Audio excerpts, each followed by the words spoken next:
ဟုတ်ကဲ့အားလုံးမင်္ဂလာပါ Billy Trading Channel ကနေပြီးတော့ပြန်လည်ကြိုဆိုပါရစေဒီနေ့ကျွန်တော်ထပ်ပြီးတော့မှ sharing လုပ်ဖြစ်ခြင်းတဲ့အကြောင်းအရာပါလဲဆိုရင်ဒီ American Stock Exchange မှာရှိတဲ့ဒီ stock အညွှန်းကိန်းများအကြောင်းကိုကျွန်တော် knowledge အနေနဲ့ကျွန်တော် sharing လုပ်ပေးခြင်းပါတယ်ဒါကြောင့်မလို့လူချင်းမင်းတို့အနေနဲ့ဒီ stock share နဲ့ပတ်သက်ပြီးတော့မှစိတ်ဝင်စားတယ်ဆိုရင်ဒီ video ကိုအဆုံးထိကြည့်ပေးဖို့ကျွန်တော်အနေနဲ့အကြံပြုချင်ပါတယ်ဒီလိုမျိုး video တွေအပြင်ဒီ Billy Trading Facebook page နဲ့ YouTube channel တွေမှာဆိုရင်ဒီ stock နဲ့ပတ်သက်ပြီးတော့မှဒီတည်ထားတဲ့အခြေခံ candlestick အကြောင်းတွေနောက်ပြီးတော့မှ market structure အကြောင်းတွေ indicator အကြောင်းတွေစတာတွေကို sharing လုပ်ပေးထားတဲ့ video တွေအများကြီးရှိပါတယ်ဒါကြောင့်မလို့လူချင်းမင်းတို့ထပ်ပြီးတော့မှအသေးစိတ်လေ့လာချင်တယ်ဆိုရင် Billy Trading Facebook page နဲ့ YouTube channel ကို like and subscribe လုပ်ပြီးတော့မှအချိန်မီအခါမဲ့လာပြီးတော့မှလေ့လာလို့ရပါတယ်ဒါဆိုရင်ဒီနေ့ကျွန်တော်တို့သွားပြီးတော့မှလေ့လာမယ် American stock market ရဲ့အညွှန်းကိန်းများအကြောင်းကိုကျွန်တော်တို့သွားပြီးတော့မှလေ့လာကြည့်အောင်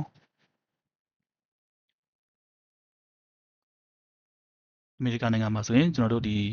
stock market ရဲ့ performance နဲ့ပတ်သက်ပြီးတော့မှကျွန်တော်တို့အညွှန်းကိန်း3ခုရှိတယ်ပေါ့နော်အရေးကြီးတဲ့အညွှန်းကိန်း3ခုရှိတယ်ပထမတစ်ခုကဘာလဲဆိုရင် Dow Jones Industry Index ပေါ့နော်သူကကျတော့ဘာလဲဆိုရင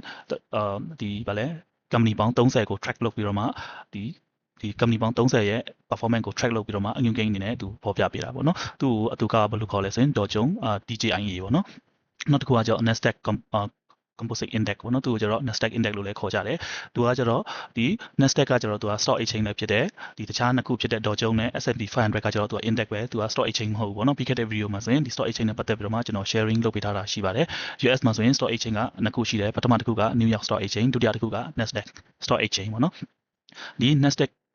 index ကကျတော့သူ့ရဲ့ exchange မှာစာရင်းဝင်ထားတဲ့ company ပေါင်း3000ကျော်ကိုသူက track လုပ်ပြီးတော့မှအဲ့ဒီ company ပေါင်း3000ကျော်ရဲ့ performance ကို index အနေနဲ့သူအညွှန်းကိန်းအနေနဲ့သူဖော်ပြပေးတာပေါ့နော်နောက်တစ်ခုကကျတော့ S&P 500ဒါကကျတော့ကမ္ဘာမှာအရေးကြီးဆုံး stock အညွှန်းကိန်းတစ်ခုဖြစ်တယ်ဘာလို့လဲဆိုရင်ဒီ S&P 500ကကျတော့ American နိုင်ငံမှာရှိတဲ့ကမ္ဘာအကြီးဆုံး company 900ရဲ့ performance ကိုသူ track လုပ်ပြီးတော့မှ index အနေနဲ့ဖော်ပြပေးတာဖြစ်တဲ့အတွက်ကြောင့်မလို့ဒီ company ပေါင်း900ရဲ့ performance ကိုကြည့်ပြီးတော့မှ American နိုင်ငံလုံးရဲ့စီးပွားရေးအခြေအနေကိုကျွန်တော်တို့ခြုံငုံပြီးတော့မှကျွန်တော်တို့ကြည့်လို့ရတယ်ပေါ့နော်ဒါကကျတော့ဒီကမ္ဘာမှာအရေးကြီးဆုံးဒီ stock အညွှန်းကိန်းတစ်ခုဖြစ်ပါတယ်ဒီအညွှန်းကိန်းကတခြားသောကမ္ဘာတွေမှာရှိတဲ့ London Stock Exchange တို့ Singapore တို့ Hong Kong တို့ဒီစသဖြင့်ပေါ့နော်ဒီလိုမျိုးတခြားသောကမ္ဘာမှာရှိတဲ့ stock exchange ကိုသူတွားပြီးတော့မှ impact ဖြစ်တယ်ပေါ့နော်တကယ်လို့ဒါဒီ S&P 500ကျတယ်ဆိုရင်တခြားသောကမ္ဘာတွေမှာရှိတဲ့ stock index တွေလည်းကျတယ်ပေါ့နော်ဒါကကျတော့ရေဘူးရအဖြစ်သူကဘာဖြစ်လဲတခြားသောကမ္ဘာတွေကိုတွားပြီးမှသူ impact ဖြစ်တယ်ပေါ့နော်ဒါအရန်ကိုအရေးကြီးတဲ့ index ဖြစ်ပါတယ် okay ဒါဆိုရင်ကျွန်တော်တို့တွားပြီးတော့မှကြည့်အောင်ခုနပထမတစ်ခုပါလဲဆိုရင် Dow Jones Industry Average Index ပေါ့နော် DJIA လို့လည်းခေါ်တယ်သူကကျတော့အမေရိကန်နိုင်ငံမှာရှိတဲ့တည်ငြိမ်ပြီးသားအမေရိကန်ဒီ company ပေါင်း30ကျော်ရဲ့ performance ကိုသူ track လုပ်တာပေါ့နော်ဒါတက်တန်းရင်းတဲ့ company တွေဥပမာ Coca-Cola တို့ဒီ IBM တို့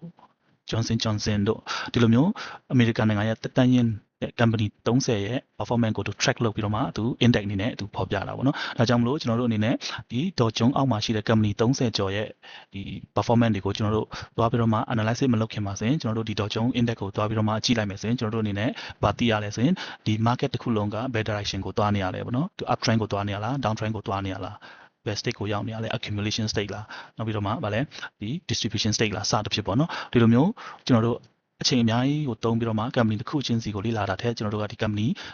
30ကိုစုစည်းထားတဲ့ Dow Jones Index ကိုကျွန်တော်တို့သွားပြီးတော့မှလေ့လာလိုက်တဲ့အခါမှာဆိုရင်ကျွန်တော်တို့ဒီ company 30ရဲ့ဒီ direction ပေါ့နော်သူရဲ့ market ဥတီယာကိုကျွန်တော်တို့အကြမ်းဖျင်းအနေနဲ့ကျွန်တော်တို့သိရတယ်ပေါ့နော်ဒါဆိုရင်ဒီ company 30ထဲမှာဘယ်လိုမျိုး company တွေပါလဲဆိုရင်သူကဒီစက်ရုံဒီ industry နဲ့ပတ်သက်တဲ့ company တွေပါမယ် financial နဲ့ပတ်သက်တဲ့ company တွေပါမယ်နောက်ပြီးတော့မှဒီလူသုံးကုန်ပစ္စည်းတွေထုတ်လုပ်ရောင်းချတဲ့ company တွေလည်းပါတယ်ပေါ့နော်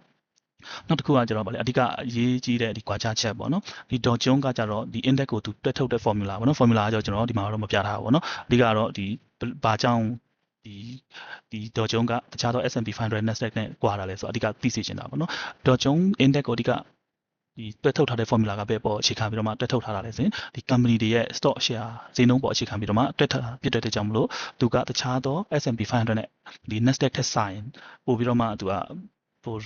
လက်တွေ့တိတ်မကြဘူးပေါ့နော်မလို့လဲဆိုရင် company ဒီစိတ်နှုန်းများရင်များသလိုဒီ index အပေါ်ကိုသွားပြီးတော့မှ impact ဖြစ်တဲ့အတွက်ကြောင့်မလို့ဒီတခြားသော S&P 500နဲ့ Nasdaq လိုမျိုးဒီ market capitalization ပေါ်ကိုအခြေခံပြီးတော့မှတွက်ထားတဲ့ index ကပို့ပြီးတော့မှဘာဖြစ်လဲတိကျတယ်ပေါ့နော်ဒီလိုမျိုးဒီ price ဒီ average price ပေါ်ချင်းခါပြီးတော့မှတွက်ထားတဲ့ဒီ index ထက်ဆိုင်ရင်သူကပို့ပြီးတော့မှတိကျတယ်ပေါ့နော်ဒါကြောင့်မလို့ကျွန်တော်ဒီမှာအနီအောင်လေးနဲ့ကျွန်တော်ပြထားပေးတယ်ပေါ့နော် Nasdaq ကကြတော့ဘာဖြစ်လဲသူကဒီ stock စိတ်နှုန်းနဲ့ဒီ stock market နဲ့အနည်းဆက်ဆုံးမှန်ကန်တယ်ပေါ့နော်နောက်တစ်ခုကကျတော့သူ့ရဲ့အထက်မှာကျတော့ S&P 500ပေါ့နော်နောက်တစ်ခုကဘာလဲဆိုရင်တော့ဒီ Dow Jones ပေါ့နော်အစိမ်းလိုက်သွားရမယ်ဆိုရင်ဒီအတိအကျဆုံးကဘာလဲဆိုရင် Nasdaq ပြီးရင် S&P 500 S&P 500ပြီးရင် Dow Jones ပေါ့နော် okay ဒါဆိုရင်ကျွန်တော်တို့ generally အနေနဲ့ကျွန်တော်တို့သွားပြီးတော့မှကြည့်ရမယ်ဆိုရင်တကယ်လို့ဒါ Nasdaq က up trend ဖြစ်နေပဲဆိုရင် generally ဒီ market က up trend ဖြစ်နေမှာပေါ့နော် တကယ်လို့ဒါ Nasdaq က down trend ဖြစ်နေရဆိုရင်ရေဘူးရအဖြစ် market က down trend ဖြစ်နေတာပေါ့နော်နောက်တစ်ခုကကျွန်တော်တကယ်လို့ဒါဒီ Nasdaq နဲ့ S&P 500ကဒ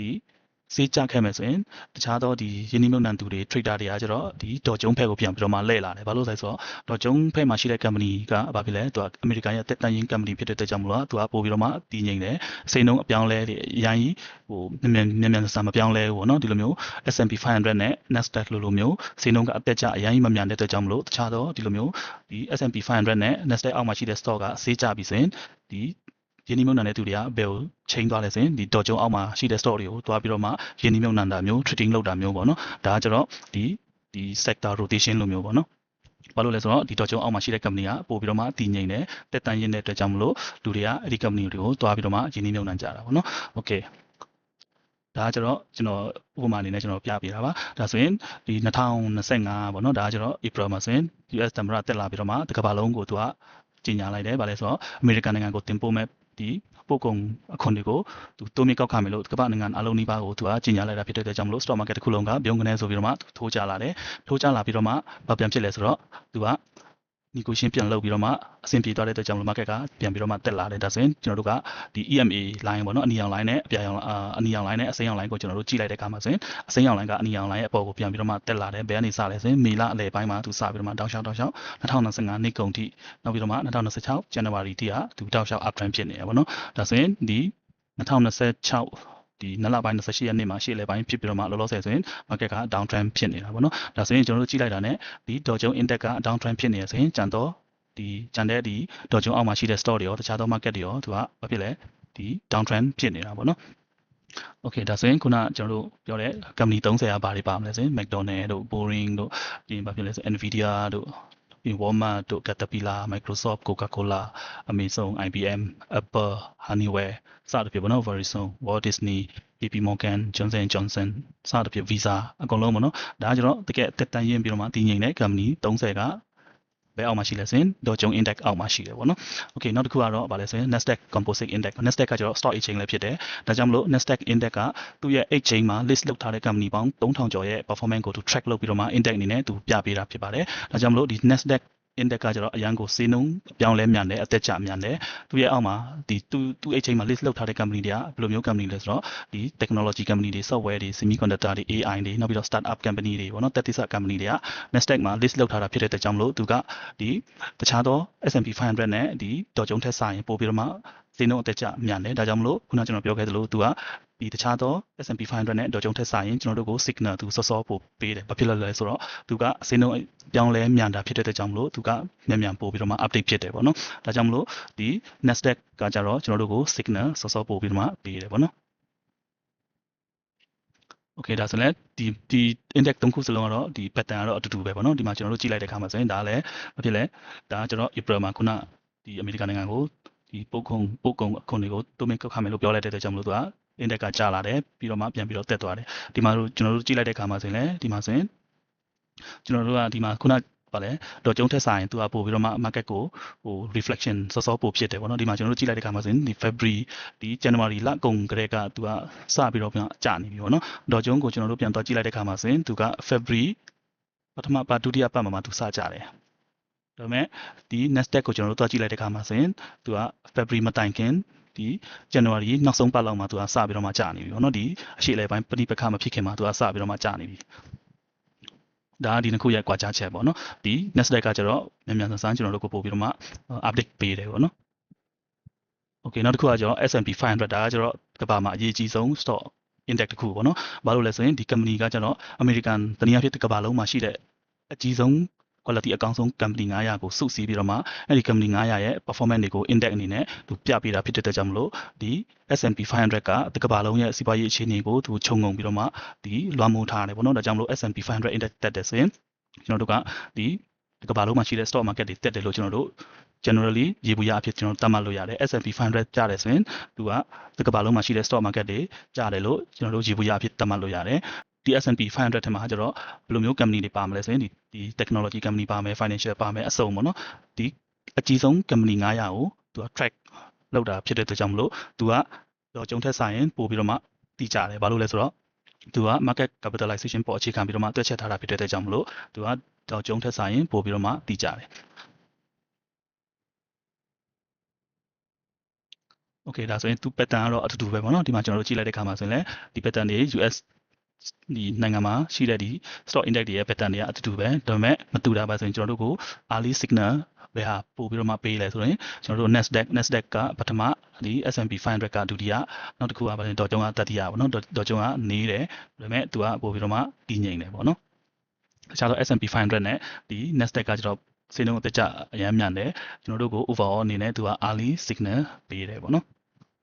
ဒါဆိုရင်ကျွန်တော်တို့ဒီ S&P 500ထဲမှာဘယ်လိုမျိုး company တွေပါလဲဆိုရင်ခုနလိုမျိုး AI company တို့ပေါ့နော်ဒီ chip company တို့စသဖြင့်ပေါ့နော်ဒီမှာဆို Alphabet တို့ပြီးရင် Broadcom တို့အကုန်လုံးဒီမှာဆိုရင်ကျွန်တော်တို့တွေ့ရတယ်ပေါ့နော်ဒီမှာ Microsoft တို့ဒီ company တွေအကုန်လုံးကကျတော့ဒီ S&P 500 company ထဲမှာပါတယ်ပေါ့နော်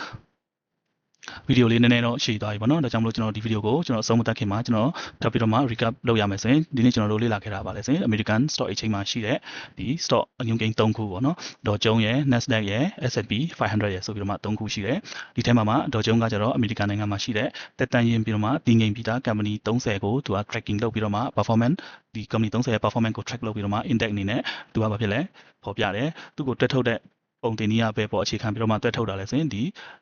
stock တစ်ခုချင်းစီရဲ့စေနှုန်းshare စေနှုန်းပေါ်မူတည်ပြီးတော့မှတွက်ချက်ထားတာဖြစ်တဲ့အတွက်ကြောင့်မလို့သူက S&P 500နဲ့ Nasdaq ထက်စာရင်အရင်မတိကြဘူးပေါ့နော် Nasdaq နဲ့ S&P 500ကကျတော့ဒီ market capitalization ပေါ်အခြေခံပြီးတော့မှတွက်ချက်ထားတာဖြစ်တဲ့အတွက်ကြောင့်မလို့သူကပို့ပြီးတော့မှအတိကြတယ်ပေါ့နော်အဲ့ဒီနှစ်ခုထဲမှာမှ S&P 500နဲ့ Nasdaq နှစ်ခုထဲမှာမှ Nasdaq ကပို့ပြီးတော့မှအမြန်ဆန်တယ်ပို့ပြီးတော့မှ update ဖြစ်တယ်ပေါ့နော်ဘာလို့လဲဆိုတော့သူ့ရဲ့ stock exchange မှာ list လုပ်ထားတဲ့ company တွေကစေနှုန်းအပြောင်းလဲအများမြန်တာဖြစ်တဲ့အတွက်ကြောင့်မလို့သူကကျွန်တော်တို့ကို update ပို့ပြီးတော့မှစောစောပေးတယ်တနည်းအားဖြင့်ကျွန်တော်တို့ကို signal စောစောပို့ပြီးတော့မှပေးတယ်ပေါ့နော် Okay ဒါဆိုရင်ဒီနောက်တစ်ခုကဒုတိယတစ်ခုကပါလဲဆိုရင် Nasdaq ပေါ့နော် Nasdaq ကတော့သူ့ရဲ့ stock exchange မှာ list လုပ်ထားတဲ့ company ပေါင်း3000ကျော်ရဲ့ performance ကို track လုပ်ပြီးတော့မှအညွှန်းကိန်းအနေနဲ့ကျွန်တော်တို့ကိုဖော်ပြပေးတယ်ပေါ့နော်နောက်တစ်ခုကတော့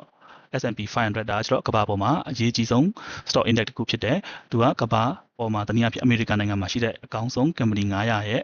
performance ကို track လုပ်ပြီးတော့မှအညွှန်းကိန်းအနေနဲ့ဖော်ပြပေးတာဖြစ်ပါတယ်ဒါကြောင့်မလို့ဒီ S&P 500အညွှန်းကိန်းကတခြားသောကမ္ဘာတွေမှာရှိတဲ့ဒီ stock exchange မှာရှိတဲ့ stock အညွှန်းကိန်းတွေကိုတွားပြီးတော့မှ affect ဖြစ်တယ် S&P 500ကတက်တယ်ဆိုရင်တခြားသော stock exchange တွေလည်းဈေးတက်မယ် S&P 500ဈေးကျတယ်ဆိုရင်တခြားသော market တွေမှာရှိတဲ့ stock တွေလည်းဈေးကျတယ်လို့ကျွန်တော်တို့ရေဘူးရအဖြစ်ကျွန်တော်တို့သတ်မှတ်လို့ရတယ်ပေါ့နော်ဒါကတော့ကျွန်တော်တို့ဒီနေ့လေ့လာခဲ့တဲ့ American နိုင်ငံ stock exchange ရဲ့အညွှန်းကိန်းအကြောင်းများပဲဖြစ်ပါတယ်ဗီဒီယိုကိုစုံထိကြည့်ပေးတဲ့တယောက်ချင်းစီတိုင်းကိုကျေးဇူးအများကြီးတင်ပါတယ်နောက်ထပ်ထပ်ပြီးတော့မှအသေးစိတ်လေ့လာခြင်းနဲ့ဆိုရင်PD Trading Facebook Page နဲ့ YouTube Channel ကို Like and Subscribe လုပ်ပြီးတော့မှလေ့လာလို့ရပါတယ်အားလုံးကိုကျေးဇူးတင်ပါတယ်